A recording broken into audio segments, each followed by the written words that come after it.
السلام علیکم ویورز، آج کی ہماری ویڈیو کا ٹاپک ہے پوئٹری، اور جو کہ پیپر 6 سے ہے۔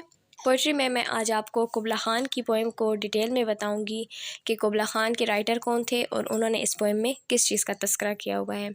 ایس ٹی کالرج نے لکھا ہے قبلہ خان کو۔ ایس ٹی کالرج کی یہ پوئم دوسری نظموں سے بالکل مختلف ہے، یہ کسی سٹوری سے ریلیٹ نہیں کرتی، اس کو پیس آف ڈسکرپشن کہا جاتا ہے۔ اس کے پہلے پارٹ میں ڈوم کی کنسٹرکشن بتائی گئی، بلکہ لیٹر پارٹس میں ورلڈ کی کریشن کو شو کیا گیا ہے۔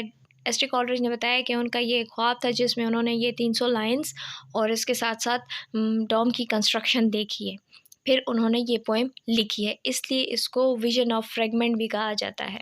اوکے اسٹوڈنٹ، ہم اپنی آج کی پوئم کا آغاز کرتے ہیں۔ قبلہ خان ان زینیڈو ڈٹ قبلہ خان سے لے کر ڈاؤن ٹو سین لیس سی تک میں آپ کو بتانے جا رہی ہوں۔ اس میں بتا رہے ہیں کہ چین کے شہر شانادو میں شہنشاہ قبلہ خان نے ایک شاہانہ عشرت کدہ تعمیر کرانے کا فیصلہ کر لیا۔ اس نے مقام وہ پسند کیا جہاں مقدس دریائے الف بہتا تھا، لیکن ایسے غاروں میں سے بہتا ہوا جو انسان کے لیے ناقابل پیمائش تھے۔ اس کا خاتمہ ایسے سمندر میں ہوتا تھا جس نے کبھی بھی سورج کی روشنی نہیں دیکھی۔ The second stanza, he showed majestic walls and splendid towers of the dome. 10 میل کے سرخیز علاقے کی سرحدوں کو میناروں اور دیواروں سے محصور کر دیا گیا تھا۔ اس کے روشن باغوں میں پیچدار ندیاں بہا کرتی تھی، جہاں اگربتی والا لبان پیدا کرنے والے بہت سے درخت اگے ہوئے تھے۔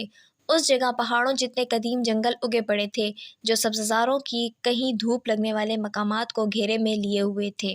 In this stanza, the poet tells us that there exists a deep romantic chasm which slanted down the green hills.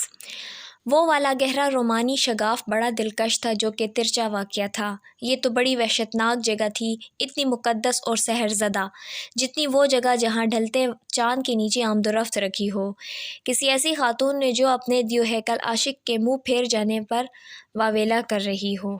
Us stanza میں پوئٹ دریائے الف کے امڑنے کا انداز بیان کر رہے ہیں۔ وہ کہتے ہیں کہ اس شگاف سے لگاتار شور کے ساتھ اچھل کر باہر آ رہا تھا، یوں لگتا تھا جیسے یہ پوری زمین زور زور سے بھاری سانس لے کر ہانپ رہی ہو۔ ایک طلسماتی چشمہ جو لمحہ بلمحہ پھوٹ رہا تھا، اس کی تیز لیکن رک رک کر باہر پھوٹنے والی پانی کی دھار میں بڑی چٹانوں کے ٹکڑے نکل کر اس طرح محراب نما چھلانگ لگا رہے تھے جیسے اولے زمین سے اچھلتے ہیں، یا جس طرح بھوسے والے اناج سے تھریشر کے بلیڈ سے کٹ کر محرابی انداز میں دانے گرتے ہیں۔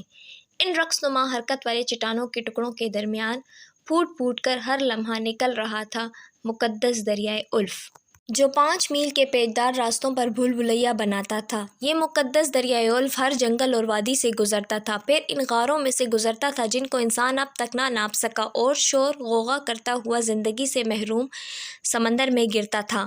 اسی شور شرابے میں شہنشاہ قبلہ خان کے کانوں میں سے دور سے پڑیں اس کے آباء و اجداد کی آوازیں جو یہ پیش گوئی کر رہی تھیں کہ عنقریب چین جنگ کے نرخے میں پھنس جائے گا۔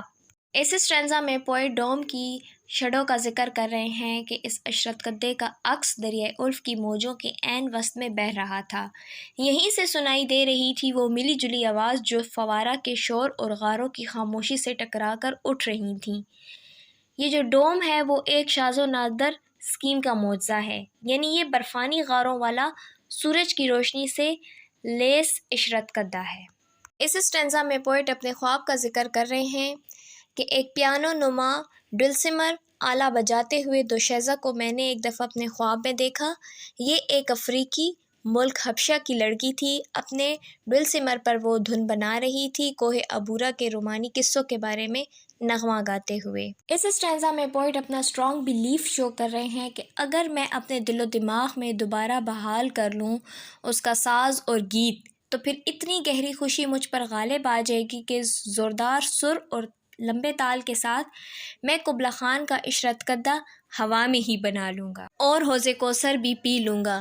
تو یہ تھی آج کی ویڈیو جس میں ایس ٹی کالرج نے قبلہ خان کو بہت فیسینیٹنگ مینر کے ساتھ ڈسکرائب کیا ہوا ہے۔ قبلہ Khan the emperor of China ordered his masons to build a pleasure palace in Xanadu. زینیڈو میں پیلس بناتے وقت کیا کیا تھا؟ ایلف ریور کا ذکر کیا ہے، گوسٹ کا وائنڈنگ اسٹریم جو ہیں، اس کے علاوہ romantic stream of water fluid through the ہل کورڈ ود سیڈار ٹریز۔ پھر پوئٹ نے جس میڈن کو ویژن میں دیکھا تھا کہ وہ اتنے خوبصورت طریقے سے گانا گا رہی ہے پیانو کو بجاتے ہوئے، اور اگر میں اس کے موسیقی میں چلا جاؤں تو پھر جو ہے میں ہوا میں ہی اپنا یہ ڈوم کریٹ کر دوں گا، من و سلوہ کھاتے ہوئے اور حوض کوثر پیتے ہوئے۔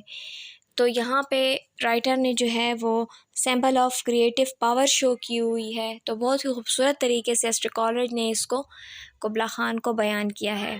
کہ اسٹوڈنٹ آج کے لیے اتنا ہی کافی تھا، ملتے ہیں اگلی ویڈیو میں، تب تک کے لیے اپنا بہت سارا خیال رکھیں۔ اللہ حافظ، تھینک یو سو مچ۔